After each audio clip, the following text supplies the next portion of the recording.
Okay, everybody, in the interests of moving things along, let's get started. Welcome to our roundtable, Knowledge Organization for a Sustainable World. You know most of the people up here, I'm sure. Wisla Babik, Stella Dexter-Clark, Jose Augusto Guimarães, Widad Mustafa El Hadi, Peter Oli, Joseph Tennis, and I'm Grant Campbell. Before we get started on the round table, I'd just like to do a shout out to the Twitter feed that has been, the Twitter hashtag that has been set up. It is ISKO Rio 2016, is that right, Joe? That's right. Yeah, okay. It's hashtag ISKO Rio 2016, so feel free to tweet freely throughout the proceedings. Okay. How this is going to work is we're going to have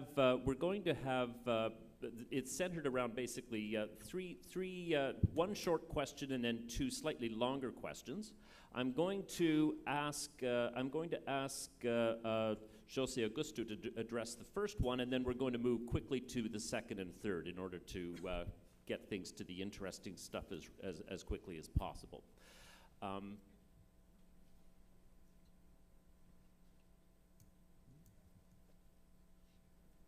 There we go.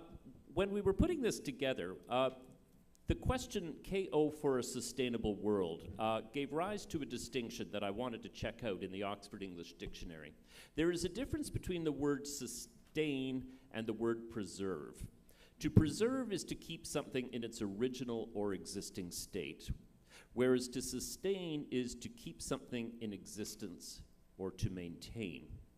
If you imagine, if those of you who are parents, you can imagine the idea of preserve is the idea of preserving a child as a child forever, whereas this word sustain is to do what is necessary to see that that child grows up into a healthy, functioning, prosperous, and happy adult.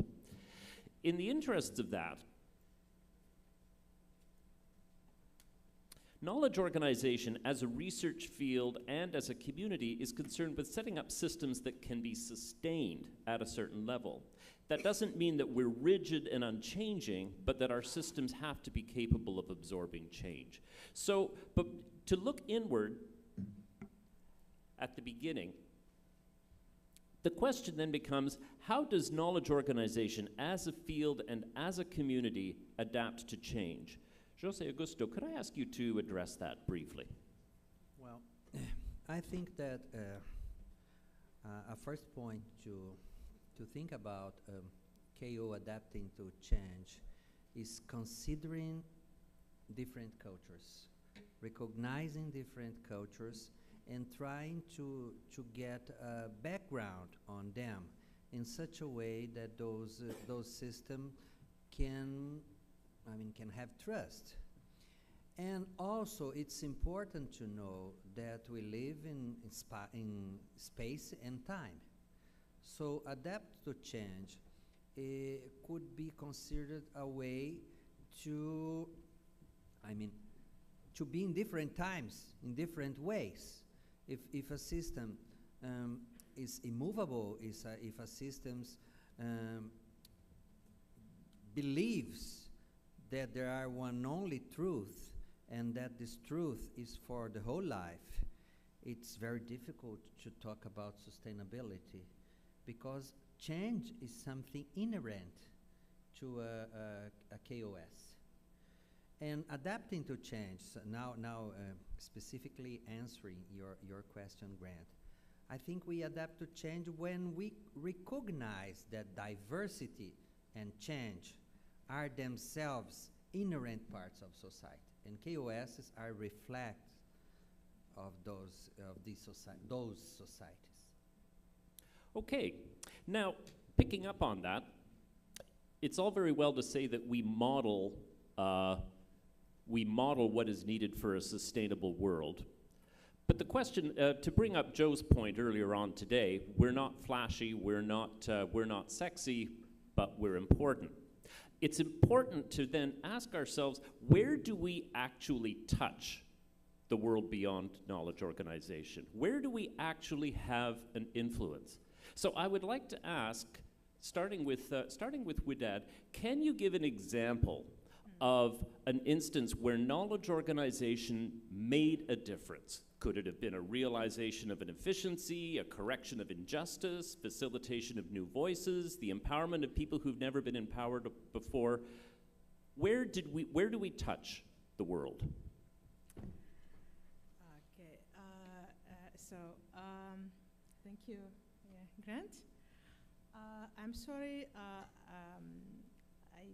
I will not be able to answer directly your question, but I'm going to find examples to show how information systems and knowledge organization can help in finding solutions for economic divide, digital divide, and democratic divide.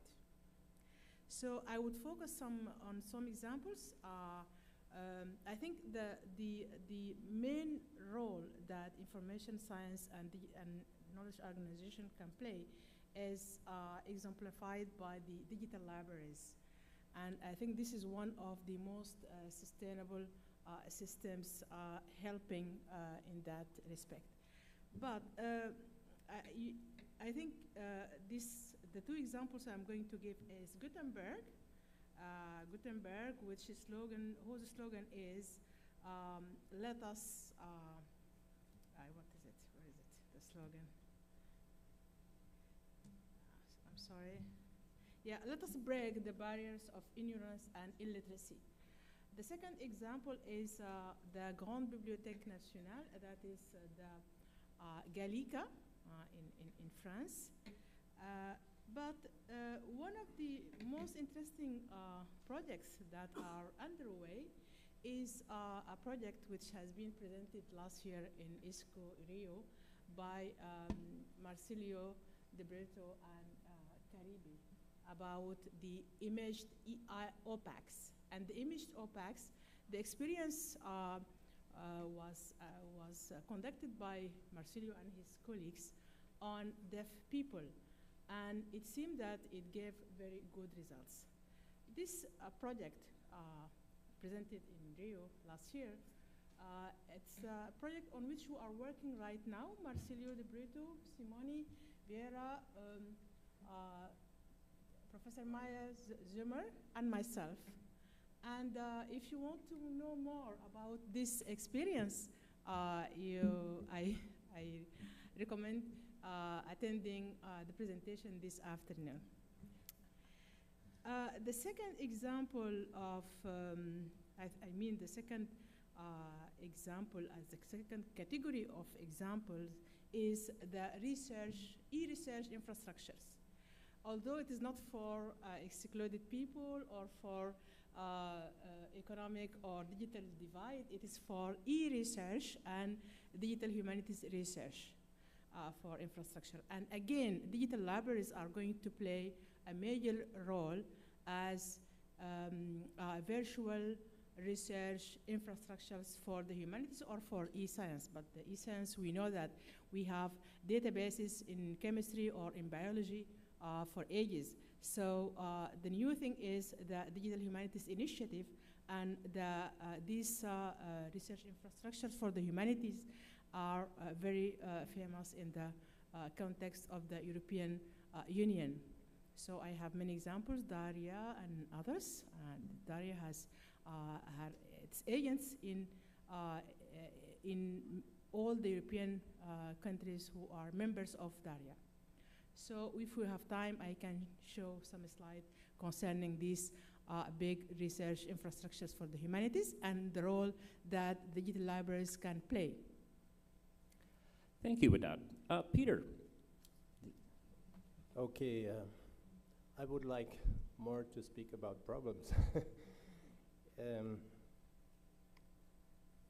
what we are forgetting often when we are speaking of systems or the profit of system is that there are side effects, unforeseen side effects.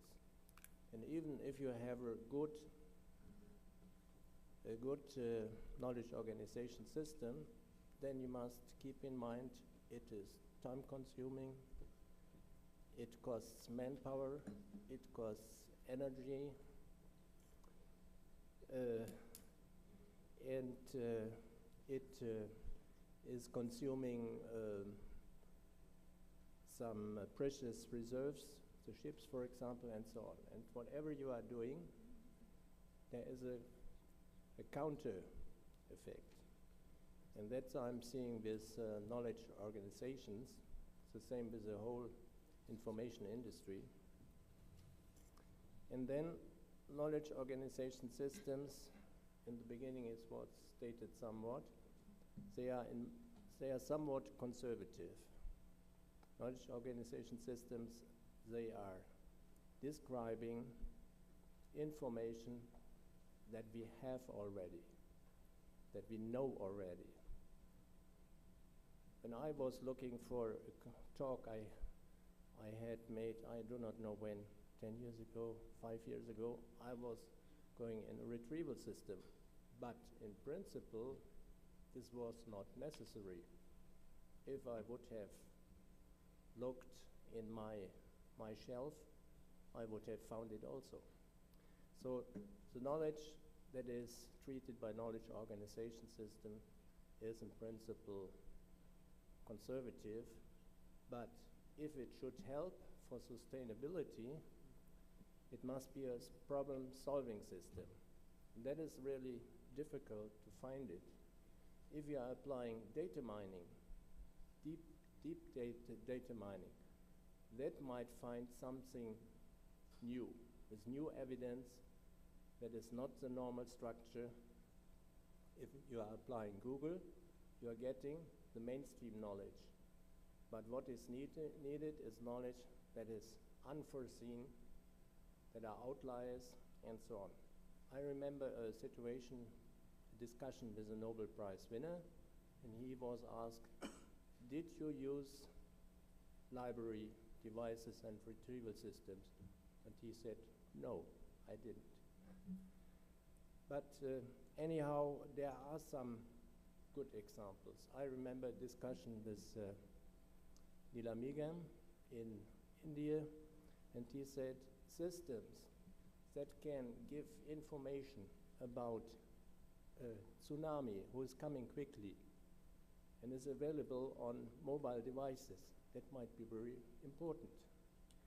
Or if local farmers get information about the development, probable development of prices, that might be very helpful for them.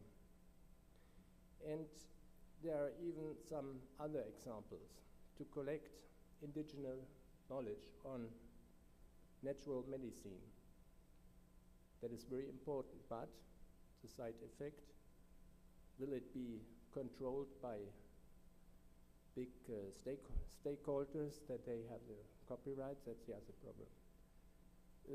To give only an idea, for example, in Brazil, I heard a talk on analyzing contact portals in Brazil by communication patterns. And these could prevent the development of AIDS, for example. It was very interesting. Or if you have communication patterns on people meeting at the university, where are they meeting? Who is meeting there? And you can get this information by the smartphones they have. That is a kind of interesting usage of a kind of knowledge device, knowledge organization device. Only to mention some other possibilities, these are the mesh-ups. Mesh-ups, I think, is rather fruitful. To have different kind of data sources that can be combined. For example, criminality rates for certain quarters in metropolitan cities. Or concept maps might help you to orient if you have an unstructured field. And I think bibliometrics, that was sometimes was a big step to find data sources or find literature, for example, by co-citation. I thought this was revolutionary. With this, you could really have a look into the future. These are some examples, but I'm very skeptic. Okay, who would like to step in next? Professor Biba?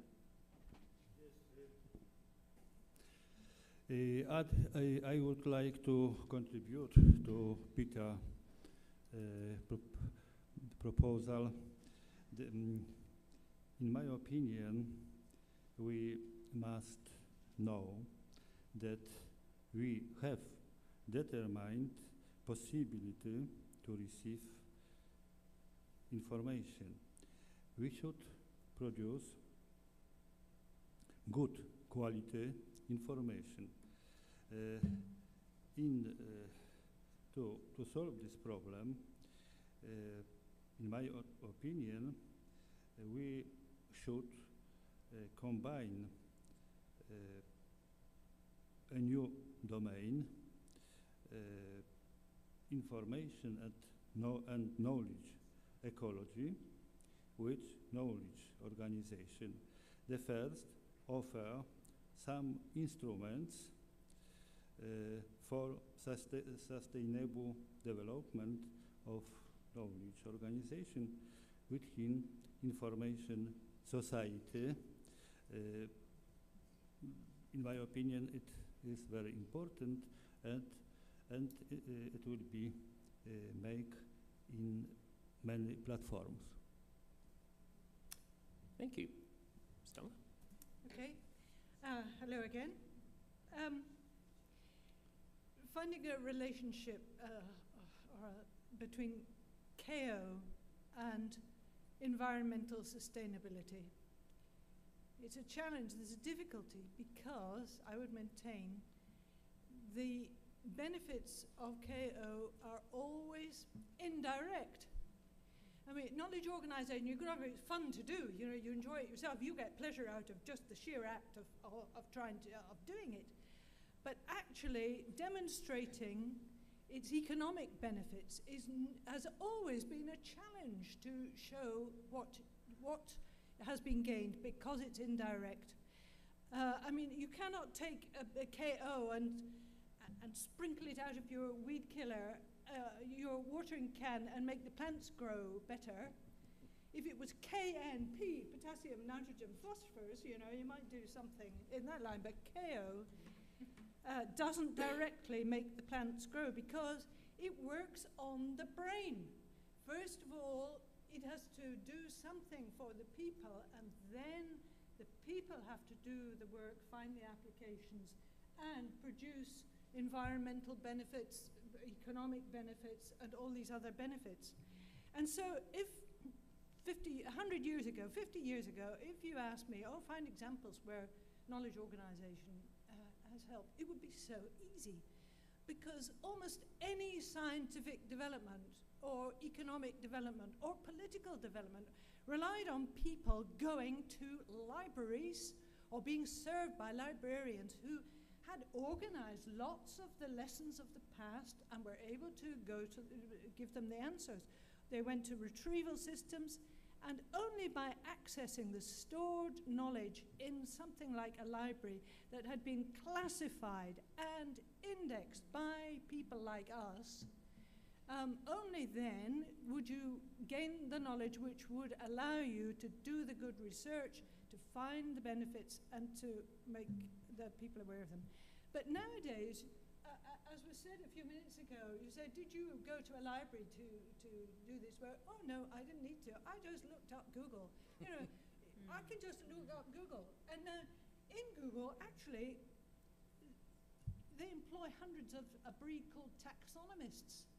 But they don't publicize that, and they don't tell you how knowledge organization is being used behind the scenes.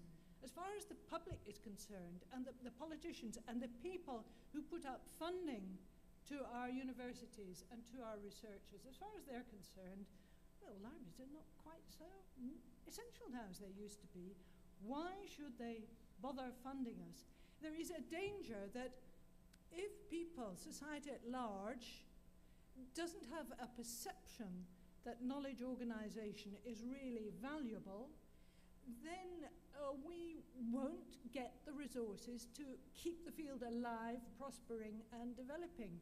Somehow or other, we have to address perceptions as well as realities. So my feeling about what to do about this is at least threefold: that we have to help the field of knowledge organization evolve in partnership with the technology. No use competing with Google. We have to work with Google and all of the other sorts of technologies that are going. We have to find ways that knowledge organization can really, perhaps behind the scenes, help those things work better so that we are still needed. And also, we have to look not just at information retrieval. We have to explore new or adjusted applications of knowledge organization. It does have other applications, and we have to be active in finding them. And then, in order to make both of those things happen, and perhaps more important than anything for us in ISKO, is that we have to attract into this society, we have to attract an active membership of younger people. Not everyone here has the grey hairs that I've got, but quite a number of a generation that we're not going to do the new developments anymore. We have to concentrate on bringing on the new people who are fully aware of the new technologies, the new opportunities, the new environment, who are enthusiastic about them, but who also understand the principles that we have helped to establish. And we have to bring them into ISKO and inspire them so that they do the new and valuable knowledge organization research. And not only that, they not only have to do research, but a good number of them also have to do practice. It is not enough to be in academia researching things. However valuable that is, and it is valuable, we need in our numbers as well practitioners who draw upon that research, apply it, and who report on how they got on with it, and who fed their ideas back into academia to give ideas, to inspire the new research that will find those valuable applications towards a sustainable world. Okay? Okay. Now, Joe, I'm going to ask you to hold your fire for a second. Because, as so often happens, you people are ahead of me and you've gone on to question 3. What you've actually been doing is telling us what we should do about it. Now, when I was organizing this, Jose Augusto said, you know, don't be afraid to throw in a curveball. I'm going to throw in a curveball here for you. If, as Stella says, the impact of knowledge organization is on the mind, are we the enemies of sustainable development? We talk about information, and we talk about information as something that is ephemeral, that is infinite, that can grow and grow and grow. You can have more websites, you can have more web space. We're in a wonderful world where nothing, there is no such thing as too big. Are we training the world to think in terms of infinite growth with no consequences? Are we the enemy to a sustainable world? I just thought of that.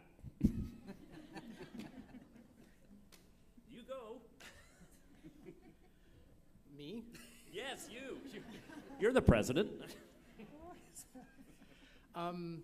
So I am in so much trouble.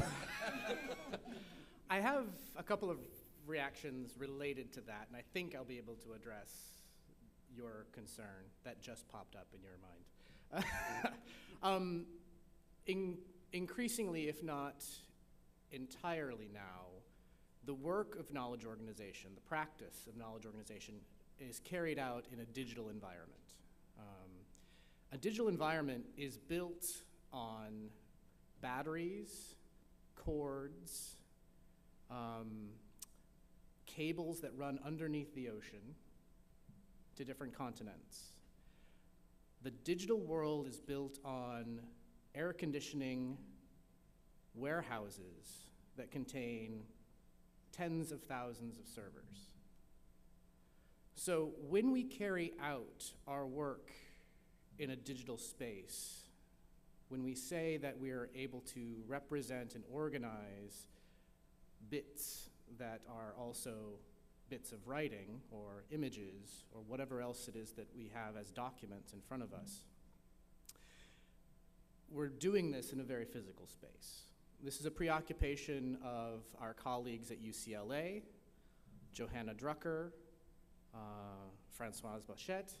They have been working a lot on this myth that digital is not physical. Now, just to point that out is shocking to some people. It may not be shocking to this audience.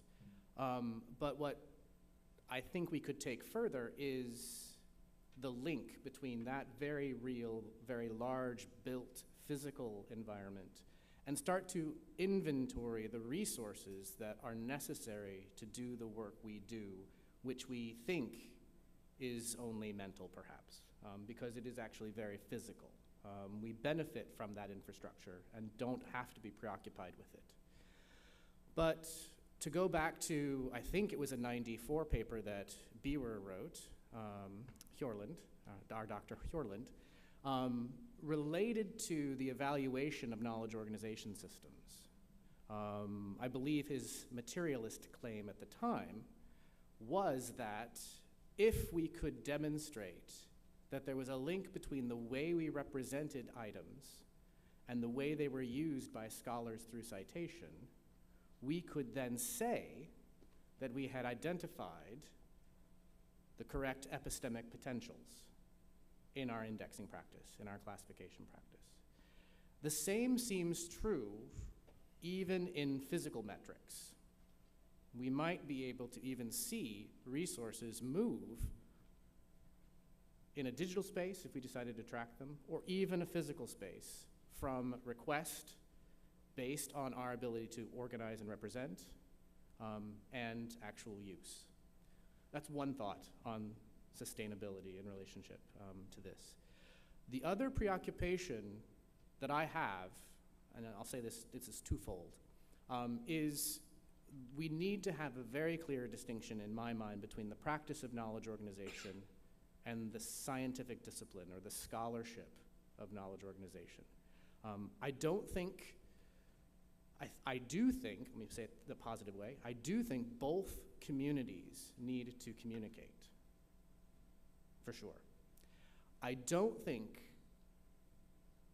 there's enough attention focused on the discipline qua discipline, the reflection of the development of the nature of knowledge organization as there can be. I think we can do more there to sustain that discipline, to sustain the inquiry into the nature of the practice and of the systems that we use. With regards to the practice, so that's the discipline, but the other side, the practitioners and the practice of knowledge organization will go on without us.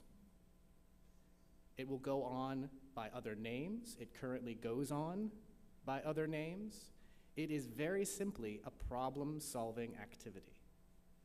If you've got a collection that you can't see the entirety of, you are going to create some sort of surrogate or key into it.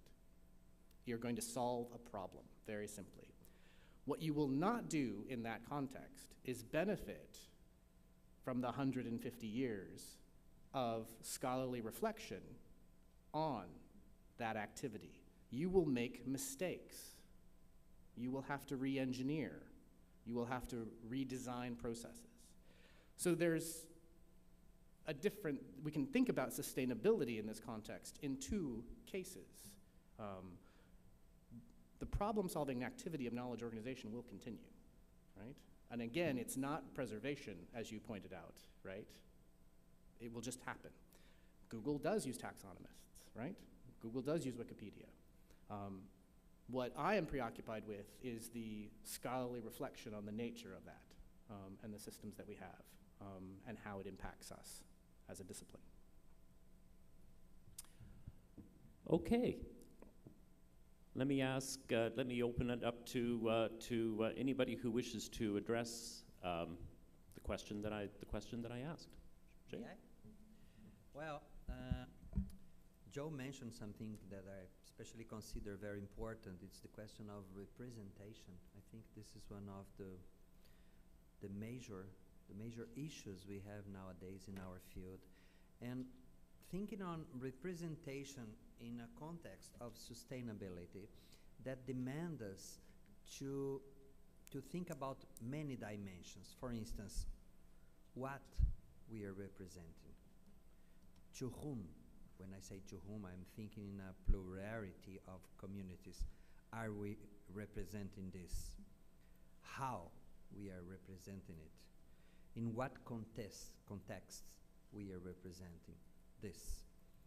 Who is representing? And now I'm referring, of course, to the power to name that Hope also mentions. With what kind of commitments we are representing? And now I remembered when Antonio Garcia Gutierrez from Spain, he talks about the need of transcultural ethics of mediation. That's deeply connected to what Maria has told us some moments ago. So I would say that thinking about representation in our days in terms of a sustainable world and a sustainable society, I think is thinking about representation in a holistic way, as if we had a very complex situation to face. I think we cannot think anymore only on how we are representing, how to do this. I think that the questions are going further, and perhaps they need our reflections. Okay, so something's emerging here that we are holistic problem solvers, and that holistic problem solving is a talent which we feel is relevant to the quest for a sustainable world. Okay. Can any of you give me give us a clearer sense of what that holistic problem solving would look like? Given the fact that, as Stella pointed out, we are KO, we are not KPH. You know, we can't directly clean the water, we can't directly rejuvenate the soil, we can't directly mend the ozone layer. We're approaching this as holistic problem solvers who are trained in accumulating and organizing and processing and making available information across a wide range of cultures and a long expanse of history. What do you think we can do? I may not have quite the answer to your question, but a couple of thoughts inspired by some remarks of Joe and also Maria's talk earlier this morning.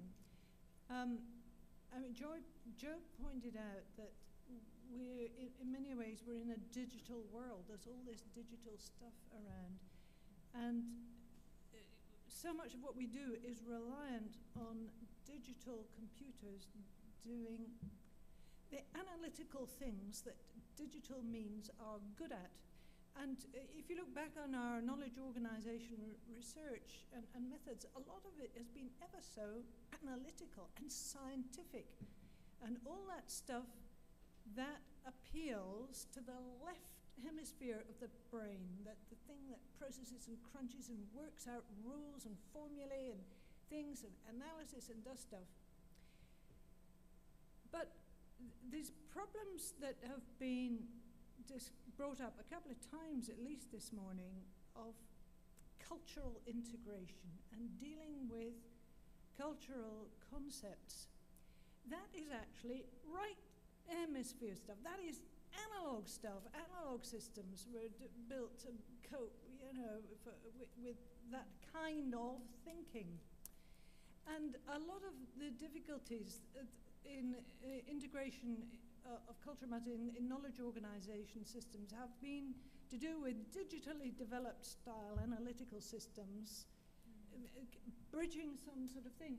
Whereas, and this poses problems for multiple different cultural approaches where things don't line up exactly across cultures. The analysis sometimes fails because cultural differences are a fuzzy kind of thing. And concepts have a sort of way of creeping around and moving, and they don't respond all that well to digital analysis.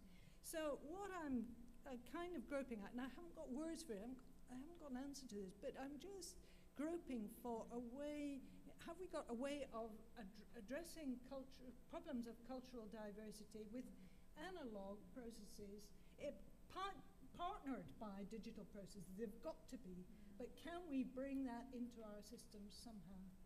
Is it possible then that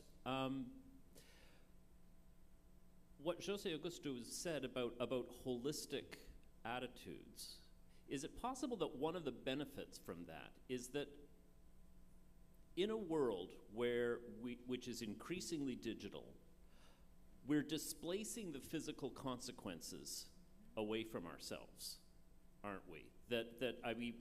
We don't think about the wires, we don't think about the generation, and we don't think about the amount of labor that is taking place behind the scenes, which creates this interface that we use so effortlessly. Is it possible that developing a holistic and culturally diverse approach to knowledge organization enables us to see all of the environmental consequences of what we're doing, so that we don't simply look at that Google screen and think that there's some kind of magic thing behind there, but that we understand there's a whole infrastructure behind there with winners and losers, with people who are profiting, people who are suffering, and all of those things are coming together. And that, is it possible that giving that kind of holistic view is something that we can give? Does anyone want to? Yeah. Again, a pessimistic view. Simulation doesn't work. The knowledge we have on the relations in the world is very insufficient. The real processes are by far more complex to be understood. And even machines I think they will not help very much. They can help to treat big data, mass of data, but to find out all the relations and side effects and whatever, we are far beyond that situation that we can calculate it. And I'm taking this out of a talk we had 10 years ago in the German ISKO that was presented there. What we can do is come back more to a kind of factual basis. If we have real technical items, if we have measures and so on, then it can be better treated. But these are only some aspects. That's why I like somewhat bibliometrics, for example. If you are combining artificial intelligence with natural language processing, maybe you can have an access also to more social humanistic content. But to do it by mind, and that we think we can introduce a holistic view by our mind, no, it's out of our capacity, at least at the moment. Okay. I think it's time to open this up to the floor and hear what you folks have to say. So, does anybody have something they want to suggest to the panel?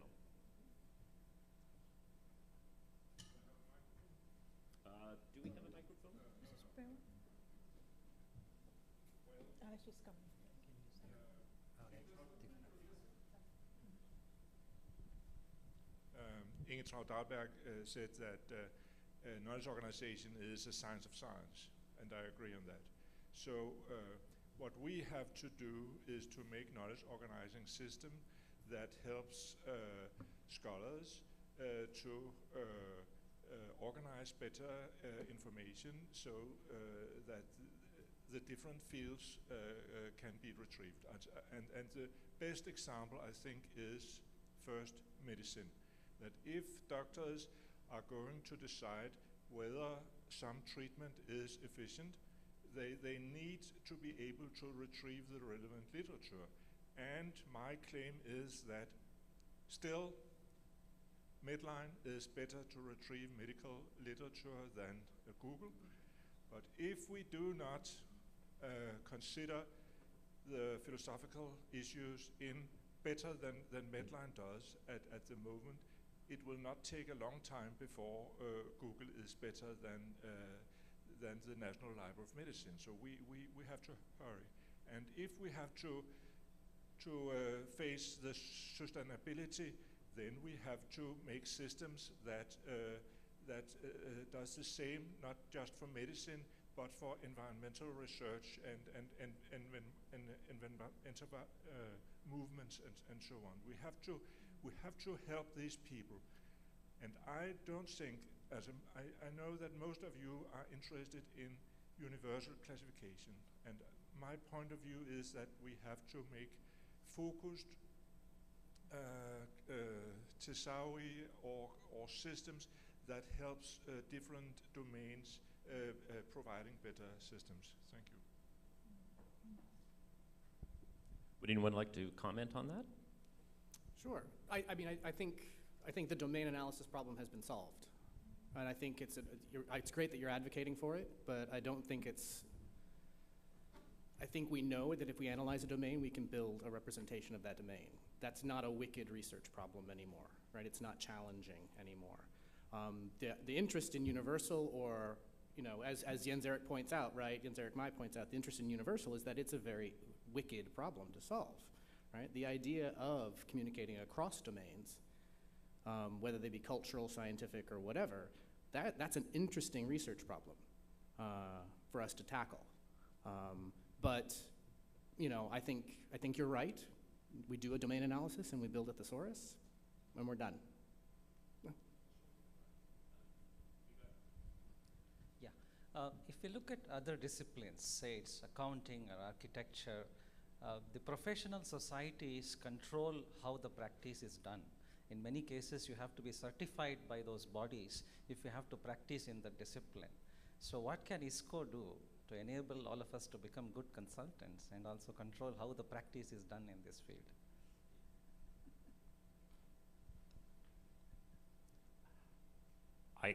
I'm not touching that one. Good. Shall I just quickly say, we're too small. The way we are at the moment, we are too small. I never cease to, I bore people by saying we should have more members. We need to grow big. What we do is so widely applicable all over the place and so interesting and with appeal to everyone. Somehow or other, we ought to be attracting an awful lot more people into our society. If we were big enough, we could think about having the sort of structures. At the moment, it's a big struggle. I propose to have a knowledge organizational worldwide system. Since the world now became as one village, all regions in the world, including all continents of the world, US, North America, South America, Kuwait, Africa, Australia, we should establish worldwide knowledge organizational system so that it will enrich all the scholarly work that really eliminates the linguistics problem, because this is a great wealth. Wealth from Europe, wealth from American continents, wealth from Australia. If we have a worldwide, we should cooperate in this level, because we should discover all jewels included in every word, and we should break these borders by this digital environment, because with Google, we eliminated all the geographical borders. As we said, as I am a student in Lille University, il faut éliminer tous les frontières géographiques, mentales, physiques, et tout ça. We have to work on a worldwide level. We have to break all geographical, physical, political elements, and we have to control this with certain accredited criteria. Yes, thank you so much. But ISKO should take this sponsor. A small reply to Joe. I think that at this moment, all kind of classical databases and research libraries like the National Library of Medicine are challenged by Google-like systems. And I think that we in the KO community need to demonstrate that we can make knowledge organizing systems that are better than Google searches. And we have to get involved in this. And the next, I will not address the next problem you raised. You said, how can we make interdisciplinary communication? I think that in order to do that, we must also be able to make domain-specific systems. Sir, did you? Yeah. For me, the artificial intelligence, the knowledge-based systems are a kind of example. They work well in very specific domains. But if you are becoming more and more general, they do not work.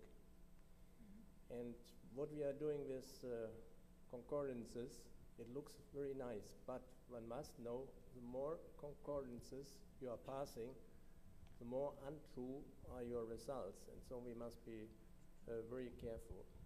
Then, anyhow, we should have sound systems and special fields, but if we want to have a system that supports sustainability, it's a question of ethics. What is sustainable? Why should a system help to believe more in God or what, for example? I'm going to pick up on that just before we move to the next speakers. It strikes me that Peter's question is very interesting because we're switching around, it seems to me, to talk about the sustainability of KO. And how can we protect KO, and how can we preserve KO, and how can we sustain KO? Should KO be sustained? Why? Suppose we had to give ourselves up to make drinkable water. Suppose the world depended on us disappearing. Would we be willing to do that? Are we talking about the world, the planet as a sustainable system, or are we talking about ourselves as a sustainable system? And are they necessarily the same? Okay. Actually, I was going to talk about the sustainability of KO. So, yeah. Can I go on it? Okay. You've been talking about how ISKO is small and how we need to attract younger people and attract more people to be a part of it. But is that a way that we can reach younger people, maybe in schools when they're children? Is that a way that we can actually go on and help them understand that this is important, if it is important? It worked for Greek and Latin languages in the southern United States. there are many programs that recruit at the middle school, junior high school, and high school levels into classical languages. So there are models if people wanted to pursue that, for sure.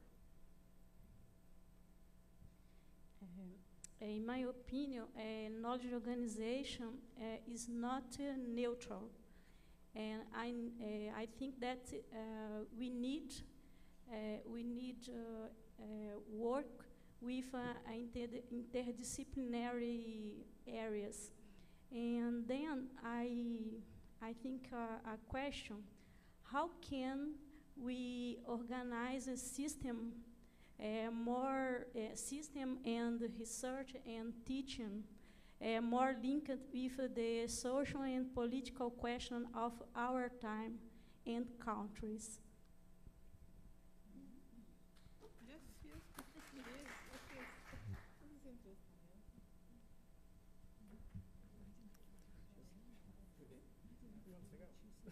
May I simply make an amendment? Surely you can't support sustainability if the knowledge organization itself is not sustainable. That is a kind of... That was to be... Yeah. Okay. That's a kind of... Well, I think that knowledge organization systems, they are cultural artifacts. They come from our society. They derive from our societies. So it's not possible to conceive them without considering the context. I insist on the word context. And context for me is something very complex because it comprises different instances. One of them, for instance, is respecting the different domains, the way that those discursive communities, they behave, they think. So I think that the social and the political context is inherent to a knowledge organization system because it's a way to view the world. We are expressing a way or ways, I prefer always the plural, and different ways to view the world, because if I represent, this is the result of a certain perception, a certain view, and this perception is itself complex. I return to the polyedric dimension of the question. Would you be prepared to add historical as a dimension? The idea that Stella was pointing out was that we've got, and that Joe was pointing out, that we've got years and years of research. We've got knowledge that we shouldn't just throw away and let go of. That we should build on what we know. Yeah, I think it's an accumulation process. We cannot deny for sure the historical dimension because we have built a history, a route, a way in those KOS, but they need to be open. And here I return to the idea pointed out by Maria, the cultural warrant and the cultural hospitality. They need to be open to incorporate and to reflect the context. Otherwise, they will not be coherent to the space and to the time. It will be something odd. Grant, can I? Real quick? So I want to respond directly. I'm very passionate about this discipline. Very passionate about it. I love it. It brings me joy. And I have never not thought that knowledge organization systems weren't cultural. What I mean is, I have always assumed they were cultural.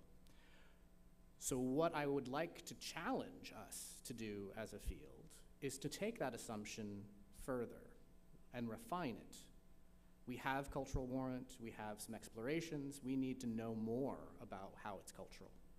The examples that Maria gave today were widely different. Gender studies is one conception of culture. Indigenous knowledge is another conception of culture.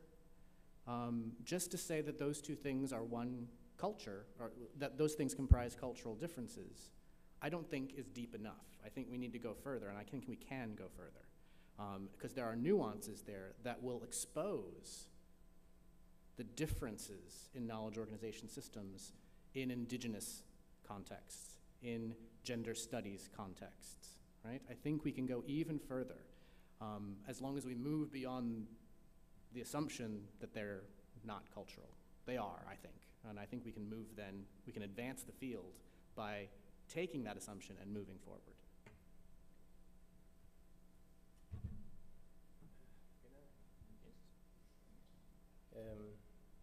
I think the question of identity of knowledge organization, or how to bring it into the future, it has to do also with the question of technology. There's a certain point in history that everyone knows how something works.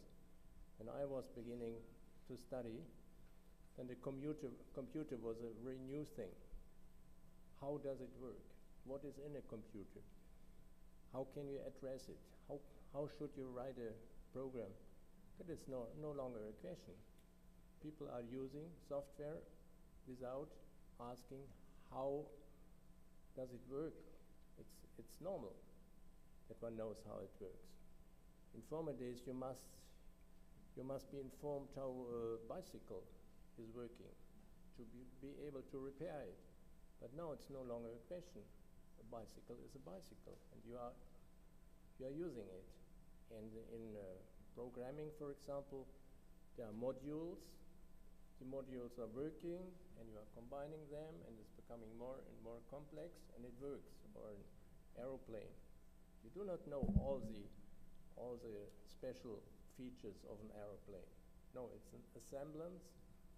It's assembled by different kind of special knowledge that you can trust, and the whole thing is an aeroplane that works.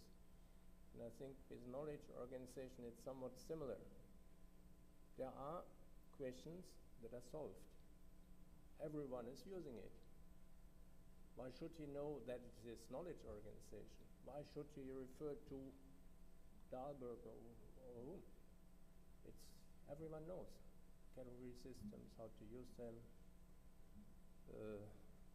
how to make an ontology, and so on. Why do we try to say that is our field? We have to develop it, and so on. It's common sense in science. Okay, we're reaching the end of our session. I hate to leave it on the nihilistic note that I last did.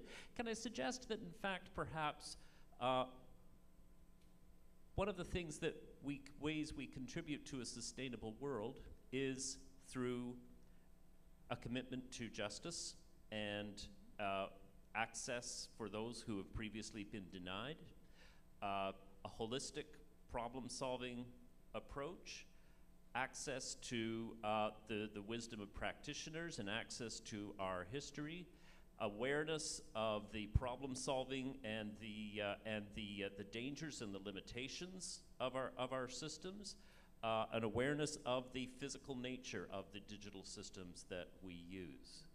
Is it possible that by maintaining and teaching others about all of these things that we are preventing in some small way a collapse into the acid of uniformity which could ultimately poison all our world? With that in mind, as a suggestion to go forward, thank you to all of our speakers. Thank you to you for your questions and your attention, and let's have lunch.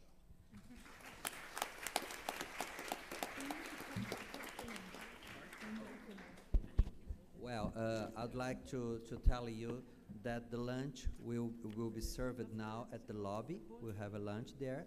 And for the ones who during the lunch will take part at the Knowledge Organization Editorial Board meeting It will happen at lunchtime at the first floor. You can take the stairs at the lobby or the elevator. Okay?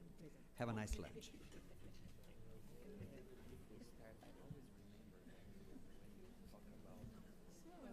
You're so flexible.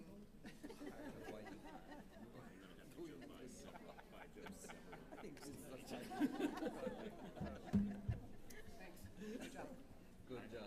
I owe you several drinks for what I did to you. That's fine, that's fine. Oh, thank you. That's why you're the guy. Oh, really? Thank you so much. Yes. Yeah. Yeah. Yeah.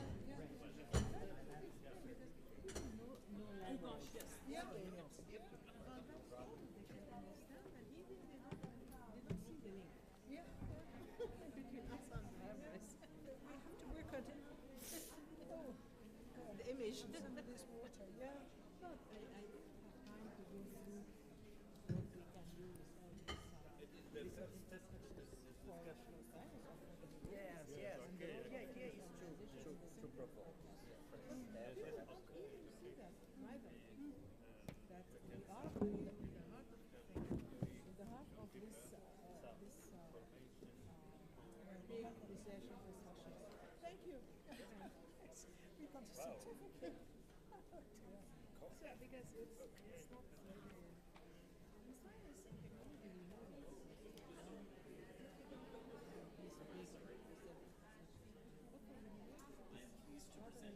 Yes, thank you very much. It's very kind of you, sir.